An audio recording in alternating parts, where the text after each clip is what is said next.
Memorandum of Conversation Participants. Chairman Mao Zedong.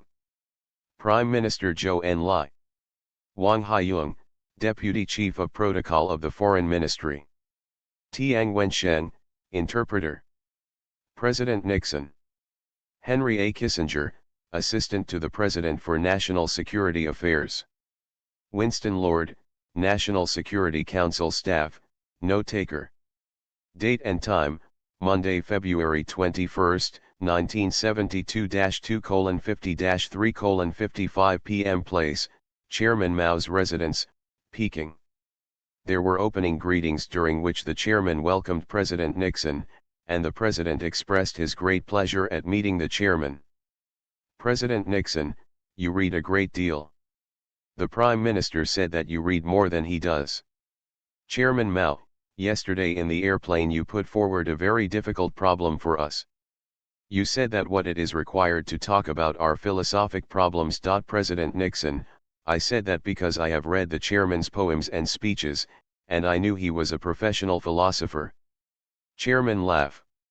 Chairman Mao, looking at Dr. Kissinger, he is a doctor of philosophy. President Nixon, he is a doctor of brains. Chairman Mao, what about asking him to be the main speaker today?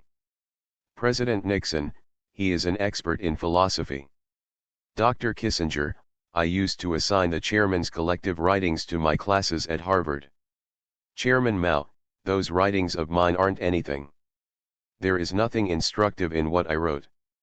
Looking toward photographers, now they are trying to interrupt our meeting, our order here. President Nixon, the chairman's writings moved a nation and have changed the world. Chairman Mao, I haven't been able to change it. I've only been able to change a few places in the vicinity of Peking. Our common old friend, Generalissimo Chiang Kai-shek, doesn't approve of this. He calls us communist bandits. He recently issued a speech. Have you seen it?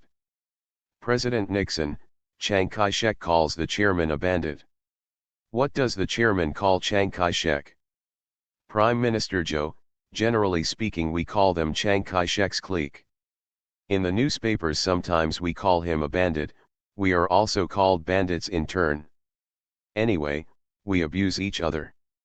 Chairman Mao, actually, the history of our friendship with him is much longer than the history of your friendship with him. President Nixon, yes. I know. Chairman Mao, we too must not monopolize the whole show. It won't do if we don't let Dr. Kissinger have a say. You have been famous about your trips to China. Dr. Kissinger, it was the president who set the direction and worked out the plan. President Nixon, he is a very wise assistant to say it that way. Mao and Zhou laugh. Chairman Mao, he is praising you, saying you are clever in doing so. President Nixon, he doesn't look like a secret agent. He is the only man in captivity who could go to Paris 12 times and Peking once and no one knew it, except possibly a couple of pretty girls. Zhou laughs. Dr. Kissinger, they didn't know it, I used it as a cover. Chairman Mao, in Paris?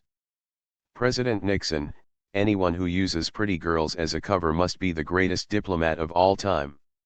Chairman Mao, so your girls are very often made use of? President Nixon, his girls, not mine. It would get me into great trouble if I used girls as a cover. Prime Minister Zhou, laughs, especially during elections. Kissinger laughs. Dr. Kissinger doesn't run for president because he wasn't born a citizen of the United States. Dr. Kissinger, Miss Tang is eligible to be president of the United States. President Nixon, she would be the first woman president. There's our candidate. Chairman Mao, it would be very dangerous if you have such a candidate. But let us speak the truth. As for the Democratic Party, if they come into office again, we cannot avoid contacting them. President Nixon, we understand. We will hope that we don't give you that problem. Chairman Mao, those questions are not questions to be discussed in my place. They should be discussed with the Premier. I discuss the philosophical questions. That is to say, I voted for you during your election. There is an American here called Mr. Franco, and he wrote an article precisely at the time when your country was in havoc, during your last electoral campaign. He said you were going to be elected president. I appreciated that article very much. But now he is against the visit. President Nixon, when the chairman says he voted for me, he voted for the lesser of two evils. Chairman Mao, I like rightists. People say you are rightists, that the Republican Party is to the right, that Prime Minister Heath is also to the right. President Nixon, and General de Gaulle. Chairman Mao, de Gaulle is a different question. They also say the Christian Democratic Party of West Germany is also to the right. I am comparatively happy when these people on the right come into power. President Nixon, I think the important thing to note is that in America, at least at this time, those on the right can do what those on the left talk about. Dr. Kissinger, there is another point, Mr. President. Those on the left are pro-Soviet and would not encourage a move toward the People's Republic, and in fact criticize you on those grounds. Chairman Mao, exactly that. Some are opposing you. In our country also there is a reactionary group which is opposed to our contact with you. The result was that they got on an airplane and fled abroad.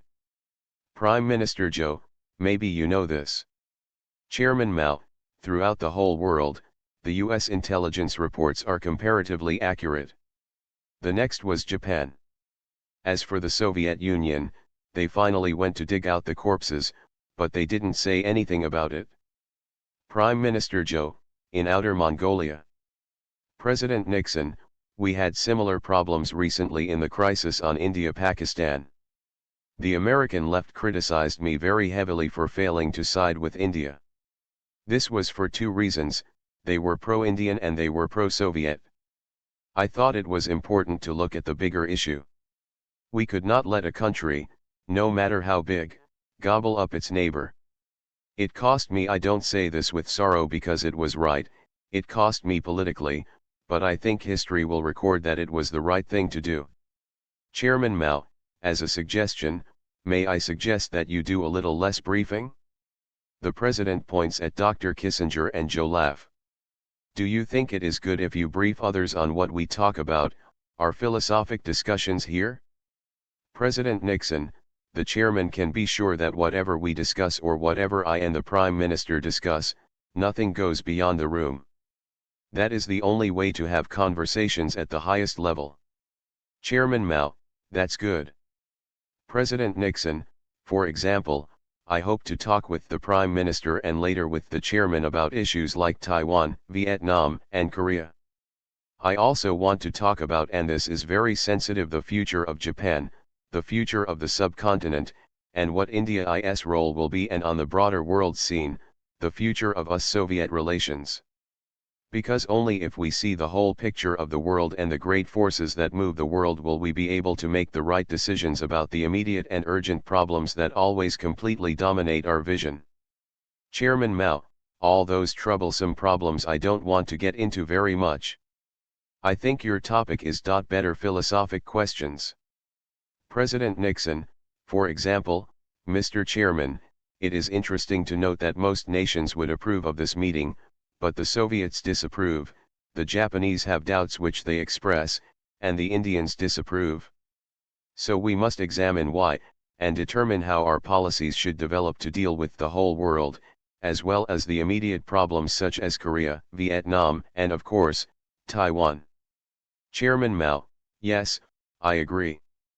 President Nixon, we, for example, must ask ourselves again in the confines of this room why the Soviets have more forces on the border facing you than on the border facing Western Europe. We must ask ourselves, what is the future of Japan? Is it better here? I know we have disagreements. Is it better for Japan to be neutral, totally defenseless, or it is better for a time for Japan to have some relations with the United States? The point being, I am talking now in the realm of philosophy. In international relations there are no good choices. One thing is sure, we can leave no vacuums, because they can be filled. The Prime Minister, for example, has pointed out that the United States reaches out its hands and that the Soviet Union reaches out its hands. The question is which danger the People's Republic faces, whether it is the danger of American aggression or Soviet aggression. These are hard questions, but we have to discuss them. Chairman Mao, at the present time, the question of aggression from the United States or aggression from China is relatively small, that is, it could be said that this is not a major issue, because the present situation is one in which a state of war does not exist between our two countries. You want to withdraw some of your troops back on your soil, ours do not go abroad. Therefore, the situation between our two countries is strange because during the past 22 years our ideas have never met in talks. Now the time is less than 10 months since we began playing table tennis. If one counts the time since you put forward your suggestion at Warsaw, it is less than 2 years. Our side also is bureaucratic in dealing with matters. For example, you wanted some exchange on persons on a personal level, things like that, also trade. But rather than deciding that, we stuck with our stand that without settling major issues there is nothing to do with smaller issues. I myself persisted in that position. Later on I saw you were right, and we played table tennis. The Prime Minister said this was also after President Nixon came to office. The former President of Pakistan introduced President Nixon to us. At that time, our ambassador in Pakistan refused to agree on our having a contact with you. He said it should be compared whether President Johnson or President Nixon would be better. But President Yahya said the two men cannot be compared, that these two men are incomparable. He said that one was like a gangster. He meant President Johnson. I don't know how he got that impression. We on our side were not very happy with that president either. We were not very happy with your former presidents, beginning from Truman through Johnson. We were not very happy with these presidents, Truman and Johnson. In between there were 8 years of a Republican president. During that period probably you hadn't thought things out either. Prime Minister Joe, the main thing was John Foster Dulles policy. Chairman Mao, Joe, also discussed this with Dr. Kissinger before President Nixon, but they, gesturing towards Prime Minister Joe and Dr. Kissinger, shook hands. Joe laughs. Chairman Mao, do you have anything to say, Dr. Kissinger? Mr. Chairman, the world's situation has also changed dramatically during that period. We've had to learn a great deal. We thought all socialist, communist states were the same phenomenon. We didn't understand until the president came into office the different nature of revolution in China and the way revolution had developed in other socialist states. President Nixon, Mr. Chairman, I am aware of the fact that over a period of years my position with regard to the People's Republic was one that the Chairman and Prime Minister totally disagreed with. What brings us together is a recognition of a new situation in the world and a recognition on our part that what is important is not a nation's internal political philosophy.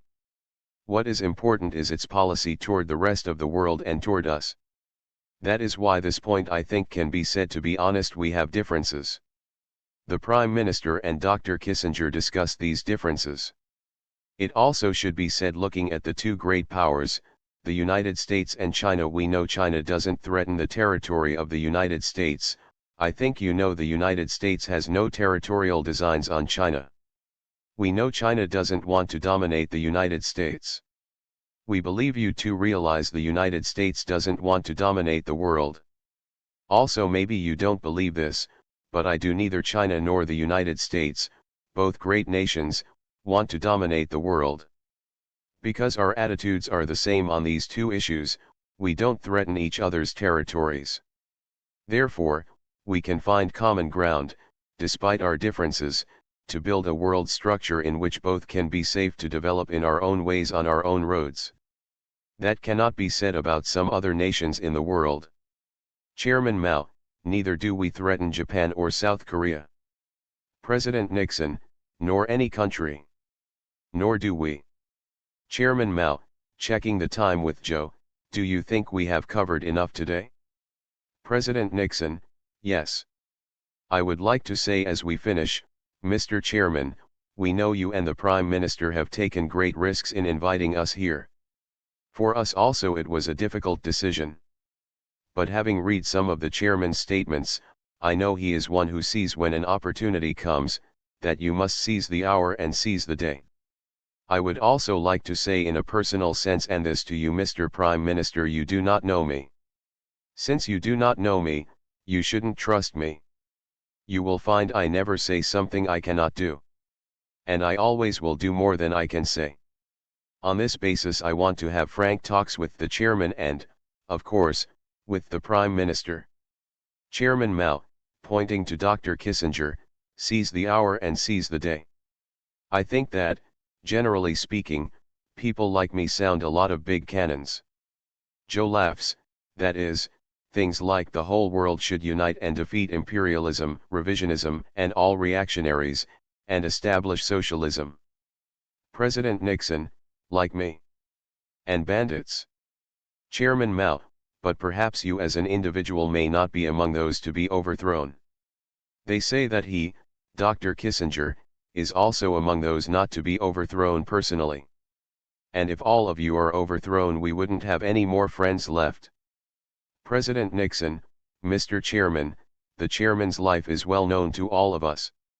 He came from a very poor family to the top of the most populous nation in the world, a great nation.